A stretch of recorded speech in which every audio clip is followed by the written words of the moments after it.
Það eru sannlega margar leiðir til þess að skilja táknheiminn sem þessi fáni er hluti af. Það eru sannlega margar leiðir til þess að túlka þetta og ég sagði það líka að ég skil vel að einstaklingar sem hafa aldrei orðið varir við aðra umræðu en að þessi fáni sé til þess bara svona óumdeilt samstöðu tákn samkynhneigðra að þegar þau síðan heyra einhvern mótmæla því tákni að þá ef að menn hafa ekki orðið varir við neina aðra umræðu þá skil ég alveg að Þau teljið þig standa gegn mannréttindum. Já, maður sé á móti mannréttindum samkynhneigðra eða samkynhneigðum sem hefur eins og ég segi, ég hef búin að vera í Miðflokknum núna nokkurt skeið og ég hef aldrei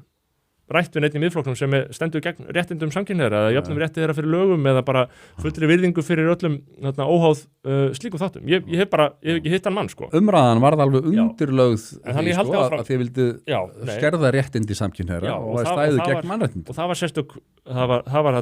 ósvífin og ótrúlega óheiðarleg og mjög sár brella af hálfu ákveðina aðila og málsmetandi aðila sem að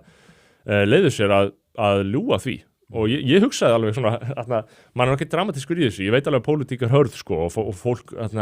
skrumskælir afstöðum hans í pólitísku tilgangum, maður getur alveg gert ráð fyrir því, en ég hugsaði samt alveg að það eru ákveðin augnablik þar sem maður er svona eitthvað, ok, hvenær núna fer ég að skilja fólk sem þarf að verja sig bara eftir löglegum leiðum, þú veist, núna fer ég að skilja fólk sem þarf að verja sig bara frá ærumeðandi ummælum lygar eitthvað sem maður segir, en maður gengur nú ekki svo langt en sem maður vil eiginlega ekki gera þessu fólki slíkt til geðs sem að lígur því upp á miðflokkin eða mig að maður sé einhvern veginn að höttunum eftir sjálfsögum réttindum sko samkynhneigðra og það er eins og sé, það er ógeðslegt að heyra það, maður þarf bara að reyna að halda áfram að útskýra og þá ætla ég að reyna að útskýra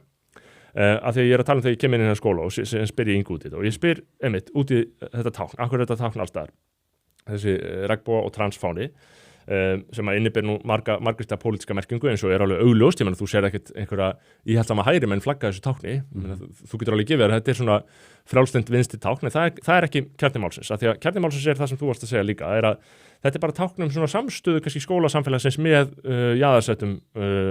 hópum jaðarsettum til dæmis hópum eins og trans fólki eða fólki sem að upplifis einhvern veginn alveg út fyrir út fyrir þetta klassiska kynjakerfi það vakir alveg einlæglega og ég segi bara svona maður og mann alveg einlæglega fyrir mér að hjálpa börnum sem eru í viðkvæmri stöðu félagslega eiga erfitt uppdráttar, eiga erfitt með sjálft sig eru í krísu á unga aldri þetta er bara innilega ég sem manneskja ber djúpa saman með þessu og markmið mitt í þessar umræðu er að taka utan þennan viðkvæma og brothætta hóp í samfélaginu. Ef að barn sem er mjög ruglað í rýminu segist vera hvorki strákur né stelpa eða segist vera af öðru kyni en það fæddist líffræðilega er það nálgunin til þess að taka utan barnið og hjálpa barninu, er það nálgunin að segja já, þetta er rétt og nú þurfum við að koma þér í viðeigandi leiðréttingu að leiðrétta líkamaðinn sem er þar með gallaður út frá þessari hugmyndafræði að þú hefur fæðst á einhverjum röngum líkama, samkvæmt þessu, er þá rétta leiðin og eina leiðin til þess að styðja við barnið að segja já og amen í raun og veru við því sem barnið segir og það er kannski líka gagnrýnin að þessi fáni eins og ég hef skynjað hann er að hluta til tákn fyrir það að þetta sé eina rétta nálgunin. Og það eigi alltaf að það sem kallað er staðfesta kyn. Staðfesta og það sagði held ég Þorberg Þorvaldsdóttir þegar ég var í Kastljóssviðtali þá svarar hann því játandi að maður ætti að staðfesta kyn ungmenna sem að þau bæra á borð. Staðfesta þær hugmyndir sem að sprottið hafa upp og sem þau hefðu sjálft sig. Og ég er bara alveg að tala svo einlega við því að mér er svo í mun að hjálpa börnum sem eru þarna í þessari stöðu í kynáttunarvanda en ég geri ákveðin ágreining að leiðin til þess að hjálpa þeim sé að samtökin 78 eigi síðasta orðið það hvernig þau taka næstu skrif í sín líf. Ég er bara alls ekki sammála því að samtökin 78 eiga síðasta orðið eða eiga að vera eina úrræðið eða einu félagasamtökin sem rættu við á þeim grunni. Ég hef miklar efasemdir hormónabælandi meðferðir ungmenna, hvað þá í kringum kynþroska eða fyrir kynþroska. Ég held að það sé mjög vafasamt læknisfræðilega og það liggi ekki fyrir langtíma rannsóknir á áhrifum þess að stöðva kynþroska með svona lyfjum hjá barni eða frestunum, af því að stundum við tala að fresta og sjá til eða eitthvað slíkt. Þetta alls ekki gagnreynd meðferð. Það er þess á þeim grunni sem að þetta hefur núna verið afturkallað eða bannað í ýmsum löndum sem við erum okkur saman við. Og svo fær maður áfram inn í þessu umræða, því að til dæmis eins og svona týpur eins og Einar Þorsteinsson í Framsókn, sem hefur ráðist að mér með ógeðfelldum hætti, bara hann þessi sagt, og hefur grafið undan sínum trúveruleika að þessu sviði í þessum málum, af því að hann gefur alltaf, hann svona, getur þú farið og ef þú ætlar að því að þeir náttúrulega ályktuðu það þegar ég sagði að vera til 2 kyn í Kastljósi, það ályktuðu það í borgarstjórn að ég ætti ekki að koma nálægt opinberri stefnumótun, bara vegna þess að manni sýndist glitta í þá líffræðilegu staðreynd að kynin verið allavega. Það er eina leiðin í þessum huga að segja já og amen, að vera með svona félagsmiðstöðvar þar sem að þessi tákn eru einhvern veginn allstaðar, tákn að hér sé engum efasemdum lýst að til dæmis að það sé bara alveg eins líklegt að börn sé að fæðast í röngu kyni eða getur þá verið bara einhvers konar blönduðum kynjum og eins og ég segi, eða hvernig sem þessu er lýst, þá er það til dæmis bara finnsk rannsókn, þannig að maður leyfir sér að vitna í rannsóknir, ný finnsk rannsókn sem er mjög vönduð margra áratuga rannsókn á áhrifum þess að börn sem eru í kynáttunarvanda, að þau fari í einhvers konar afbrigði af skipti meðferð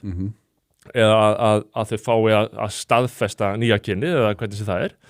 að áhrifin til langstíma eru ekki jákvæð fyrir börnin og ekki eins það, þá er líka annað í þessu að umræðið tengslum þessi rannsókn er að útskýra að þetta með að til dæmis transfólk eða hinsegin fólk, að eina ástæðan fyrir þeirra vanlíðan sé viðhorf samfélagsins, að ef að það myndi breytast, þá myndi vanlíðanin hverfa og rannsóknin bendir á að gögnin styðja þetta í raun og veru ekki, vegna þess að eftir því sem víðsýni og umburðarlyndi gagnvart þessum málaflokki hefur vaxið, þá hefur vanlíðanin vaxið sömuleiðis. Það er eiginlega engin málaflokkur á Íslandi sem að veldur til dæmis svona taugaveiklun innan fjölmiðla, ég hef unnað innan fjölmiðla og bara fjölmiðlar að þeir segi ekki nákvæmlega frásögnina sem til dæmis samtökin 78 óska eftir. Það er farið á eftir þeim á off-forsi og ég held að þessi bara dæmi að vísi í vikunni þar sem við verðum að tala eitthvað forsjármál og það er hendar, ég segi það hendar að forsjármál eru náttúrulega kannski svolítið sérstakur kapitúli og ég myndi aldrei sjálfur blanda verið neitt slíkt en maður sér að það er eiginlega engum öðrum málaflokki þar sem að til þess bara fréttir eru látna hverfa á vísi og bara þarna og það er bara vegna þess að það er slíku þrýstingur á að það sé bara ein tegund af þessari frásögn sögð og þessi frásögn aftur sem ég var að lýsa, hún gengur út á að það sé einhvern veginn á einhvern hátt eitthvað illt sem vaki fyrir fólki sem er raunverulega bara að gera fyrirvara við þessa meðferðir á börnum, hvernig þú kynnir þetta fyrir ungu fólki og hvernig þú ert ábyrgur gagnvart því og þetta er raunverulega mjög merkilegt eins og þú segir sem er alveg hárrétt held ég að það er algjörlega fáheyrt að fréttir séu látnar hverfa en það gerist í þessum málum. Það er ekkert sem ritstjórum eða öðrum finnst óþægilegt að þurfa að gera á það, en þannig bara ekkert mál. Ef við lítum á þessa pólitísku umræðu sem menningarstríð einhver skilningi og að hérna sé að takast á hópar sem hafa ólík sjónarmið og annar hefur yfirráður yfir umræðinu og hinn hefur orðið undir í einhverju skilningi og ef við segjum að einhvers konar íhaldsöm hægri öfl hafi orðið undir í einhverju skilningi á síðustu árum að öll umræðu stjórnin og öll svona yfirráðin í menningarumræðinu og samfélagsumræðinu hafi verið svolítið vinstramegin. Ef við horfum á menningarstríði þannig þá náttúrulega hafa margir hægri menn, ef svo mætti kalla, á Íslandi samþykkt svolítið að vinstri mennirnir, þeir megi bara tala í þessar umræðu ef að við kannski fáum stýra efnahagsmálum eða eitthvað svoleiðis. Þeir mega bara eiga sviði hér og svo er svona eins og þarna alveg vandamál og alveg úrlausnarefni, hvernig hjálpum við ungmennum betur en að gera eins og við höfum verið að gera, hvernig fyrir við betur að þessu.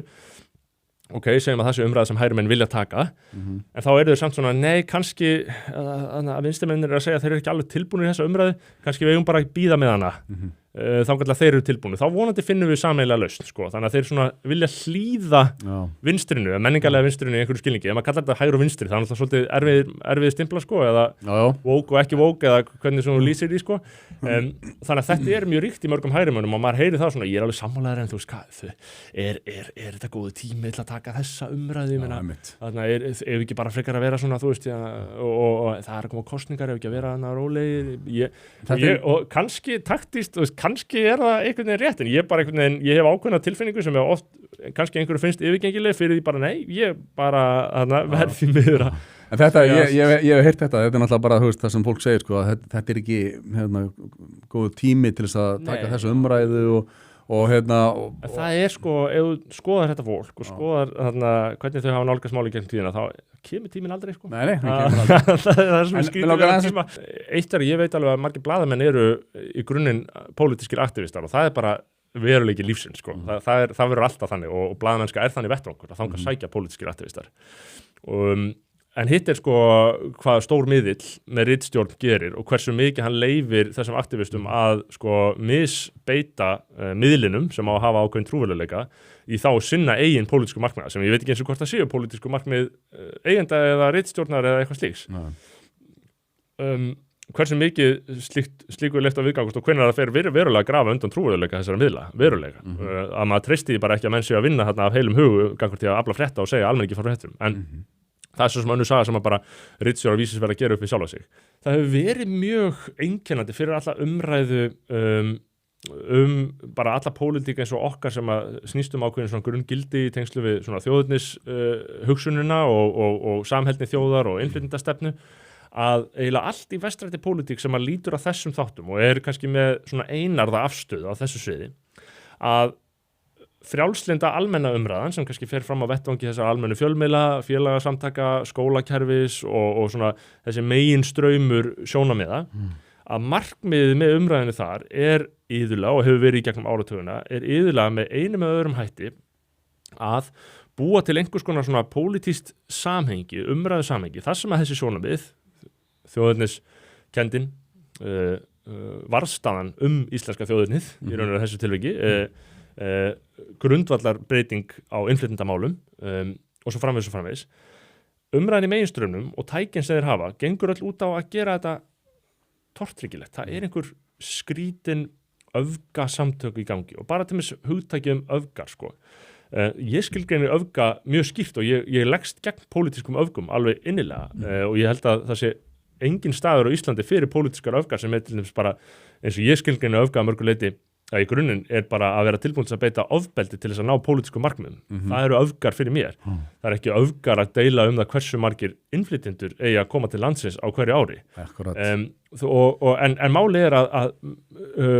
eina ráðið í meginströmmnum til þess að sporna við þessari útbreiddu tilfinningu á meðal almennings og til þess að raunverulega kæfa niður þessa útbreiddu tilfinningu á meðal almennings hefur verið þessum tilfinningu, maður bara lýsir svona mekaníst eins og þetta horfir við manni að búa til þetta samhengi þar sem að þetta er á einhvern hátt djúplega öfgakenna þetta einhvern veginn og að jaðarsetja þetta sko, þetta er einhvern veginn djúplega vafasamt og sko ef að þú leggur lagðitt við þetta þá ertu komin í svona hóp óæskilegra einstaklinga. Ég held að sko jafnvel ef þú leggur til hliðar hugtakið fullveldi ef þú nota bara orð eins og til þess bara valdheimildir hvaða valdheimildir hefur íslenska ríkið gagnvart þáttum í samfélaginu og hvaða þáttum getur íslenska ríkið á grundvelli þingbundinna stjórnar haft stjórn á. Ef að það er bara spurningin þá getum við losa okkur jafnvel við hugtakið fullveldi út úr þessu sem að pirrar suma sem að fer oft í deilur og svona hártónir það hvað fullveldi nákvæmlega þýðir vegna þess að ef þú nota bara skýrara orð eins og valdheimildir þá erum við að tala viltu hafa valdheimildirnar hérna hjá þingbundinni stjórn á Íslandi eða viltu færa þar annað og til framkvæmdastjórnar Evrópusambandsins og